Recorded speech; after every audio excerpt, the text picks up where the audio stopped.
저는 마태복음 5장을 대할 때면 충격파가 제 마음을 관통하는 것 같습니다. 그 심정을 뭐라고 해야 할까요?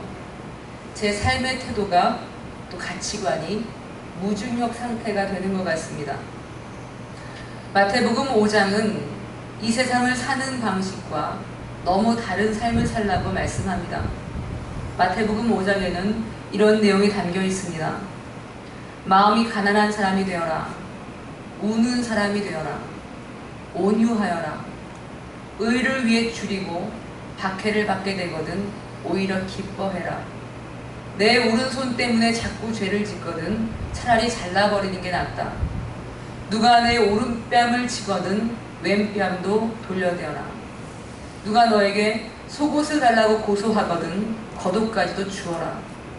너희 원수를 사랑하고 너희를 박해하는 사람을 위해서 기도해 주어라. 너희 하나님이 온전하심처럼 너희도 온전하여라.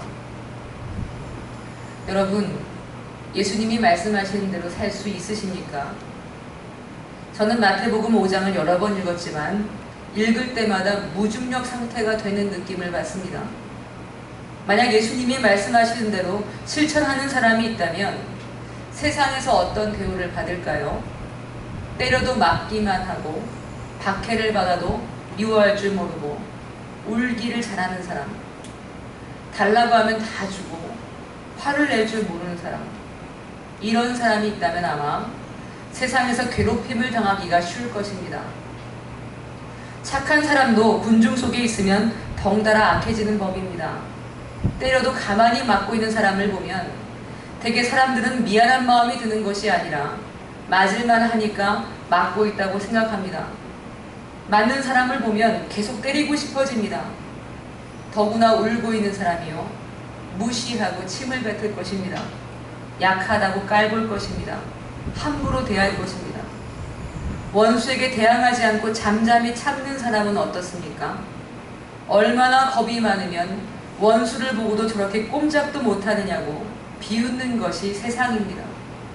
예수님이 말씀하신 대로 사는 사람이 있다면 사람들은 바보라고 손가락질을 해댈 것입니다.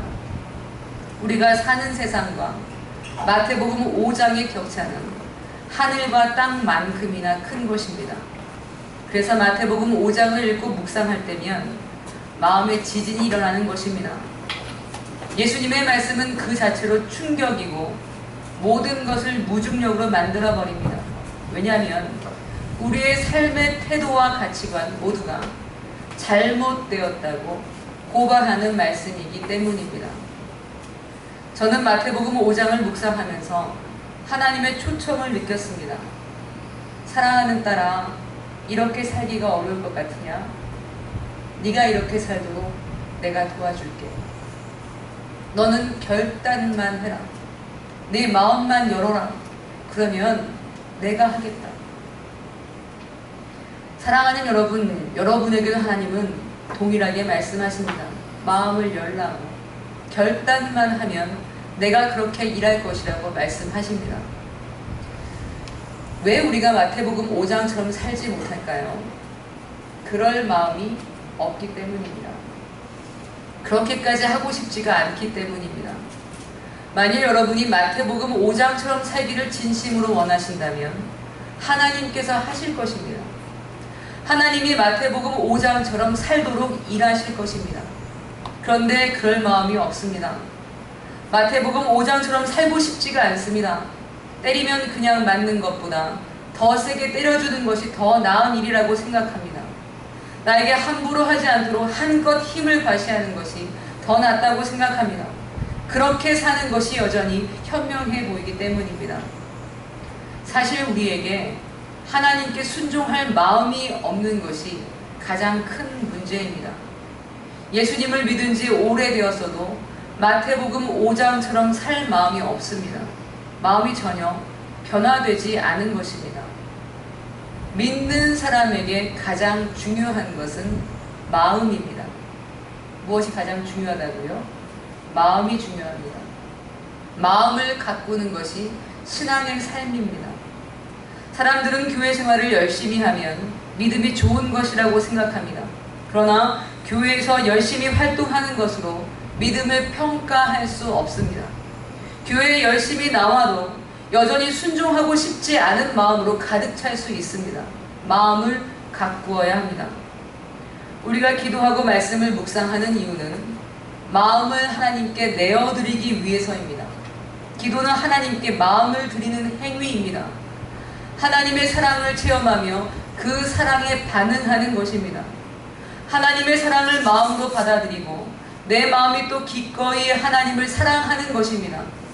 하나님의 사랑이 우리 마음에 스밀 때 우리의 마음은 바뀝니다.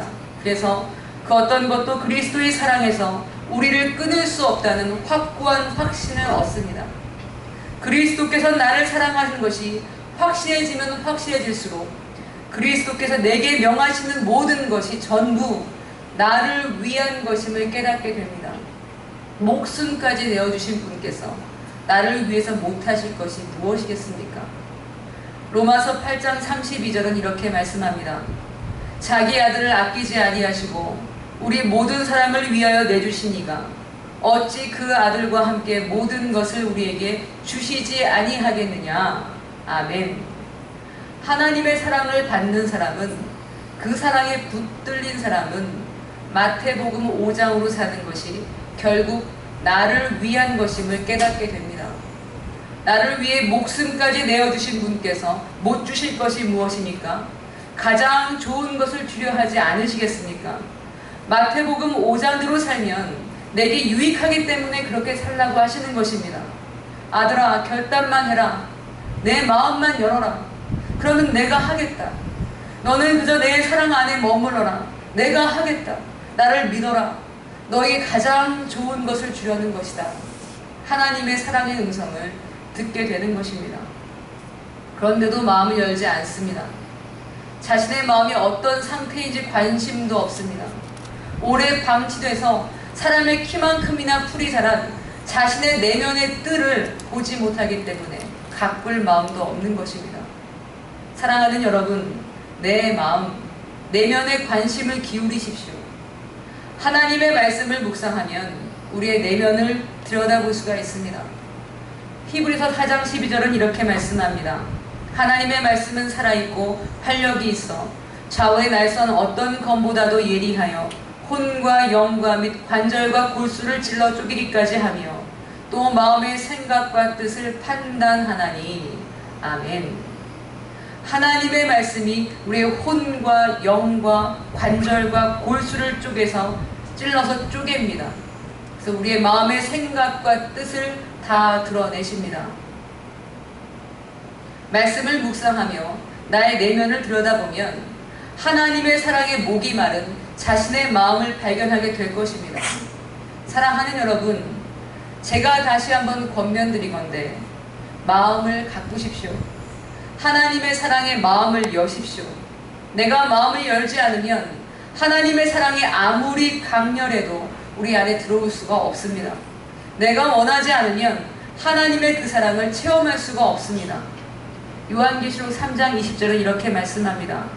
볼지어다 내가 문 밖에 서서 두드리노니 누구든지 내 음성을 듣고 문을 열면 내가 그에게로 들어가 그와 더불어 먹고 그는 나와 더불어 먹으리라. 아멘. 우리가 원해야 하나님의 사랑을 체험할 수 있는 것입니다. 마음문 밖에 서서 문을 두드리고 계시는 예수님을 그저 밖에 세워두면 예수님이 나와 함께 먹고 마실 수가 없습니다. 마음을 열고 그 사랑을 받아들여야만 합니다. 사랑을 체험하고 느껴야 합니다. 그 사랑에 붙들려야 합니다. 그 사랑에 붙들려야 내 마음은 하나님께 순종하기를 원하게 될 것입니다. 저는 요즘 아빌라의 테레사가 쓴 영혼의 성을 읽고 있습니다. 테레사는 우리의 영혼이 성을 닮았다고 말합니다. 처음 시작 부분에서 테레사는 사람의 영혼이 지극히 아름다운데도 사람의 지성으로는 우리의 영혼의 역량을 다 알 수 없다고 설명합니다. 마치 사람이 하나님을 다 알 수 없는 것처럼 사람의 영혼이 얼마나 아름다운지 사람들은 스스로 깨닫지 못하고 살아간다고 말합니다. 영혼의 성의 첫 부분을 제가 읽어드리겠습니다. 영혼의 지극한 아름다움과 영양에 비교될 만한 것은 아무것도 없다. 우리의 지성이 아무리 날카롭다고 해도 그것은 하나님을 이해하지 못하는 것처럼 영혼의 영양도 이해할 수 없다. 그분이 우리에게 말씀하신 대로 그분은 그분 자신의 형상을 따라 우리를 창조하셨기 때문이다. 사람들은 우리의 영혼이 얼마나 위대한 능력을 가지고 있는지, 얼마나 아름다운지 모른 채 살아갑니다. 그런데 그리스도를 영접하고 그 마음을 들인 사람은 자신의 영혼 안으로, 내면으로 들어갑니다. 테레사는 우리 내면 가장 중앙에 그리스도께서 계신다고 말합니다. 영혼의 성 깊숙한 곳에 이 그리스도께서 계시는데 내면의 중앙으로 들어가는 과정을 7개의 방으로 묘사하고 있습니다. 사람들은 자신의 내면을 그리스도께 내어드림으로써 더 깊숙이 들어갑니다. 쉽게 표현하면 마음을 그리스도께 드리면서 점점 그리스도와 하나가 됩니다. 그것이 그리스도인의 삶입니다. 마음을 그리스도께 드리는 것입니다. 그리스도의 사랑을 갈망하며 그 사랑을 누리고 또 그 사랑에 반응하면서 점차로 우리의 마음을 그리스도께 내어드리게 됩니다. 그런데 놀랍게도 테레사는 이 영혼의 성체에 들어가지 않는 사람이 많다고 설명합니다. 읽어보겠습니다. 그러나 그 성에 거하는 방식은 다양하다. 많은 영혼들이 보초가 서 있는 성 바깥들에 살고 있다. 안으로 더 깊이 들어가려고 하지도 않고 가장 즐거움이 넘치는 곳에 누가 거하고 있는지 그 방에 무엇이 있는지 알려고 하지도 않는다. 너무 허약해서 땅의 문제만 생각하는데 익숙해진 영혼도 있다. 이 영혼에 대해선 치료책이 없어 보인다. 그 영혼들이 그들의 마음속으로 깊이 들어가는 건 불가능해 보인다. 그들은 파충류와 다른 창조물들과 함께 성 밖에서 사는데 익숙해졌기 때문이다. 그들은 그것들의 습성을 담는다. 이 영혼들은 본래 받은 게 풍성하고 하나님과 교제를 나눌 수 있을지는 모르지만 그들의 처지는 절망적으로 보인다. 그들이 자기들의 가장 비참한 처지를 이해하고 치료하려고 애쓰지 않으면 그들의 마음은 꼼짝도 못하게 될 것이다. 가장 비참하고 위험한 상태에 처해 있는 이들 장애 영혼들에 대해서는 이제 말을 하지 말자. 이렇게 썼습니다. 자신의 마음에 관심이 없는 사람들이 많다는 것입니다. 하나님의 사랑을 갈구하며 자신의 마음을 가꾸지 않는 사람들은 세상의 것에 마음을 뺏기면서도 자신의 문제를 깨닫지 못합니다. 점점 둔해질 뿐입니다. 저는 우리가 성 밖에 있는 비참하고 위험한 영혼들이라고 말하는 것이 아닙니다. 그러나 자신의 마음에 관심이 없는 그리스도인들이 많다는 것은 부정할 수가 없습니다. 하나님께 순종하는 데 관심이 없습니다. 하나님의 사랑을 받는 데 관심이 없습니다. 하나님의 사랑을 갈구하지도 않습니다. 오직 이 땅에서 잘 살아내는 것에만 관심이 있는 사람들이 그리스도인들 중에서도 많은 것이 사실입니다.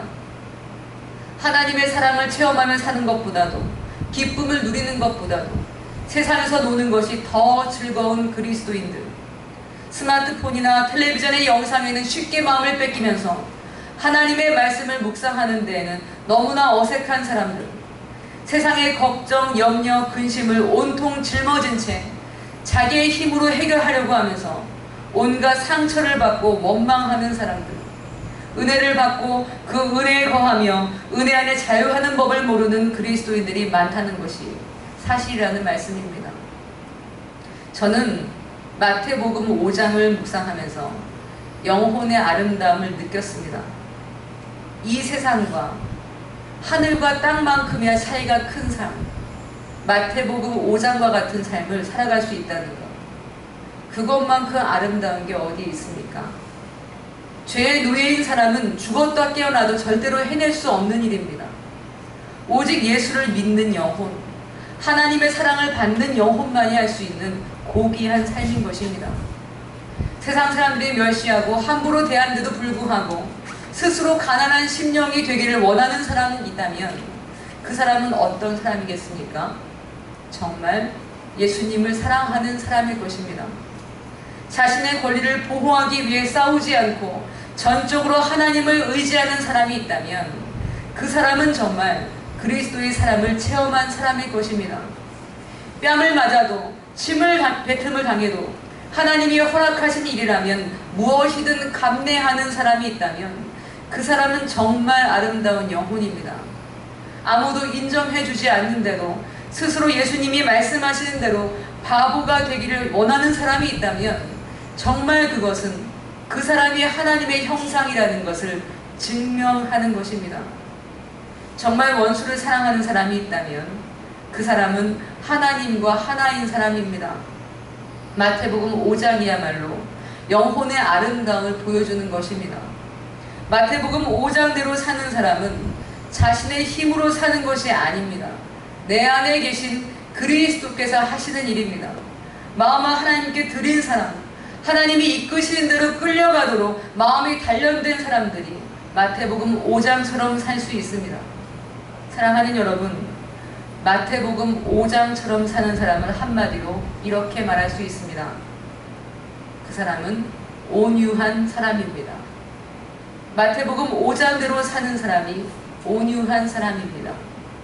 하나님께 마음을 다 내어주어서 하나님과 하나가 된 사람을 온유한 사람이라고 합니다. 온유라는 말은 잘 길들어졌다는 뜻입니다. 우리는 성품이 좋은 사람, 부드러운 사람을 온유하다고 생각하지만 성경이 말씀하는 온유는 그런 것이 아닙니다. 타고난 성품을 말하는 것이 아닙니다. 온유는 길들여진 성품입니다. 조련되어지는 것입니다. 야생마를 길들이기 위해서는 조련사가 수고를 많이 해야 합니다. 처음에는 야생으로 있던 말 위에 올라타면 말이 앞다리를 들고 뒷다리를 흔들며 사람을 태우지 않으려고 발버둥을 칩니다. 그러다 조련이 완전히 끝나면 그 말은 주인의 말을 잘 듣게 됩니다. 완전히 길들여졌기 때문입니다. 온유한 사람이라는 것은 이와 같은 것입니다. 성령의 조련을 받아서 잘 길들여진 상태, 그것이 온유입니다. 온유한 사람은 하나님이 허락하신 일이라면 무엇이든 받아들일 준비가 되어 있는 사람입니다. 그것이 모욕이라고 해도, 그것이 고통이라고 해도, 그것이 설사 죽음이라고 해도 하나님이 허락하신 일이기 때문에 한마디 원망 없이 감내합니다. 민수기 12장 3절에는 이렇게 말씀합니다. 이 사람 모세는 온유함이 지면의 모든 사람보다 더하더라. 아멘. 민수기에서는 모세가 어떤 사람보다도 온유하다고 증언합니다. 이 말씀의 배경은 이렇습니다. 모세의 누나 미리암과 형 아론이 모세를 비방하며 대적하는 사건이 일어났습니다. 미리암과 아론은 모세가 구스 여자를 아내로 취한 일을 두고 함부로 떠들기 시작했습니다. 민수기 12장 2절입니다. 그들이 이르되 여호와께서 모세와만 말씀하셨느냐 우리와도 말씀하지 아니하셨느냐 하매 여호와께서 이 말을 들으셨더라. 아멘. 미리암과 아론은 사실 모세의 지도력의 시기를 느낀 것입니다. 구스 여인을 취한 것을 책망한 것은 구실일 뿐이고 사실은 자신들도 모세만큼 지도자가 될 자격이 있다고 목소리를 높인 것입니다. 친누나와 형의 적대 앞에서 모세는 미동도 하지 않았습니다. 온유했습니다. 대적하지 않았습니다. 자신을 변호하지도 않았습니다. 오히려 직접 나서신 분은 하나님이셨습니다. 하나님이 모세 대신에 미리암의 죄를 물으셨습니다. 모세는 누나와 형 때문에 얻은 상처를 기꺼이 감당했습니다. 원망하지 않았습니다. 오히려 문둥병에 걸린 미리암을 불쌍히 여겨서 낫게 해달라고 기도했습니다.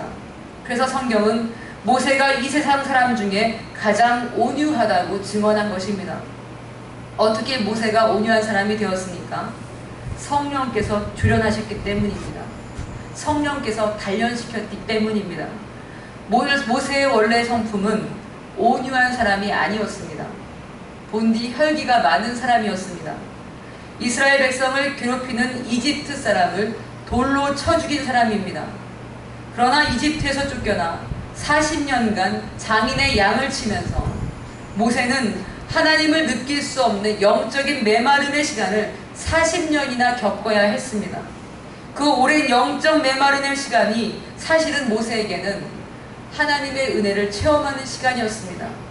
그 시간이 있었기 때문에 모세는 하나님을 갈망하는 사람이 될 수 있었습니다. 마침내 불붙는 떨기나무 가운데서 하나님을 만난 후에 그 이후로는 모세는 절대로 하나님을 놓치지 않았습니다. 이스라엘 백성들이 죄를 지어서 하나님의 진노를 살 때마다 모세는 언제나 충분한 시간을 하나님과 보냈습니다. 그 사랑을 체험하며 그 은혜를 누리며 늘 하나님 앞에 있었습니다. 그렇게 하나님이 허락하시는 것이라면 무엇이든 감당하는 온유한 사람이 되었습니다. 민수기 12장 8절에는 이렇게 말씀하십니다. 그와는 내가 대면하여 명백히 말하고 은밀한 말로 하지 아니하며 그는 또 여호와의 형상을 보거늘 너희가 어찌하여 내 종 모세 비방하기를 두려워하지 아니하느냐. 아멘.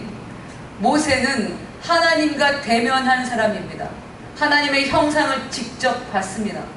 하나님의 형상을 봤다는 말은 모세의 마음이 하나님의 마음과 하나가 되었다는 것을 나타내는 말입니다. 그리고 온유를 보여주시는 분이 성경에 한 분 더 계십니다. 그분은 예수님이십니다. 마태복음 11장 29절에서 30절은 이렇게 말씀합니다. 나는 마음이 온유하고 겸손하니 나의 멍에를 메고 내게 배우라. 그리하면 너희 마음이 쉼을 얻으리니 이는 내 멍에는 쉽고 내 짐은 가벼움이니라 하시니라. 아멘. 예수님은 온유한 분이셨습니다. 예수님은 십자가 앞에서 마치 도살당하는 양이 침묵하는 것 같이 침묵하셨습니다. 예수님은 십자가에 달려 돌아가시기 위해 잡히신 후 빌라도 앞에서 신문을 받으셨습니다. 거짓 증언자들이 예수님을 참소했지만 예수님은 한마디도 답변하지 않으셨습니다. 잠잠하셨습니다. 빌라도가 예수님을 채찍질하고 다시 예수님을 신문하셨을 때도 잠잠하셨습니다. 빌라도는 예수님께 이렇게 채근했습니다. 요한복음 19장 10절에 이렇게 말씀했습니다. 빌라도가 이르되 내게 말하지 아니하느냐? 내가 너를 놓을 권한도 있고 십자가에 못 박을 권한도 있는 줄 알지 못하느냐? 빌라도는 예수님에게 스스로 자신을 위해서 변론하라고 채근했지만 예수님은 이렇게 말씀하셨습니다. 요한복음 19장 11절입니다. 예수께서 대답하시되 위에서 주지 아니하셨더라면 나를 해할 권한이 없었으리니 그러므로 나를 내게 넘겨준 자의 죄는 더 크다 하시니라. 아멘. 예수님은 십자가에 달려 죽는 것이 하나님의 뜻이기 때문에 잠잠히 감당하셨습니다. 하나님이 허락하시는 것은 무엇이든 감당하셨습니다. 하인이 뺨을 때려도 예수님은 침묵하셨습니다. 가혹한 채찍질을 당해서 고통스러워도 홍포를 입고 가시면류관을 쓰고 군병들의 꼭두각시 마냥 갈대를 오른손에 든 채 온갖 조롱과 멸시를 당해도 잠잠히 당하셨습니다. 오히려 예수님을 보며 우는 여인들을 더 불쌍히 여기셨습니다. 십자가에서 죽으시면서도 원수를 미워하시는 것이 아니라 그들을 용서해달라고 비셨습니다. 예수님의 온유하심 앞에서 사람들은 예수님이 하나님의 아들이신 것을 인정하지 않을 수가 없었습니다. 온유함은 사람이 가진 그 어떤 것보다 가장 고귀하고 아름다운 영혼의 모습입니다. 사랑하는 여러분, 온유한 삶을 원하십니까? 정말 원하십니까? 온유한 삶을 원하게 되시기를 바랍니다. 온유한 삶을 갈망하게 되시기를 바랍니다. 여러분이 온유하기를 정말 원하신다면 여러분의 마음을 활짝 그리스도에게 연 것입니다. 온유한 사람이 되기까지 아마도 많은 시련과 고통이 있을 것입니다. 그렇지만 여러분, 괜찮습니다. 괜찮습니다. 여러분이 온유하려고 노력할 필요가 없기 때문입니다. 여러분 안에 계신 그리스도께서 그렇게 하실 것입니다. 하나님은 조급하게 우리를 잡아 끄시는 분이 아닙니다. 나를 사랑하신 하나님께서 한량없는 사랑으로 우리의 마음을 녹이실 것입니다. 그 사랑으로 완전히 우리를 녹이셔서 우리가 무엇이든 순종할 수 있도록 하실 것입니다. 믿으시기를 바랍니다. 무서워하지 마십시오. 마태복음 5장으로 살기를 갈망하십시오. 온유한 사람이 되기를 기도하십시오. 아무도 우리를 해할 수 없습니다. 하나님의 사랑 안에 있는 우리를 그 어떤 것도 범할 수 없습니다. 로마서 8장 38절 39절은 이렇게 말씀합니다. 내가 확신하노니 사망이나 생명이나 천사들이나 권세자들이나 능력이나 높음이나 기품이나 다른 어떤 피조물이라도 우리를 우리 주 그리스도 예수 안에 있는 하나님의 사랑에서 끊을 수 없으리라. 아멘. 아름다운 영혼, 온유한 사람들이 되시기를 예수님의 이름으로 축원드립니다. 기도하겠습니다.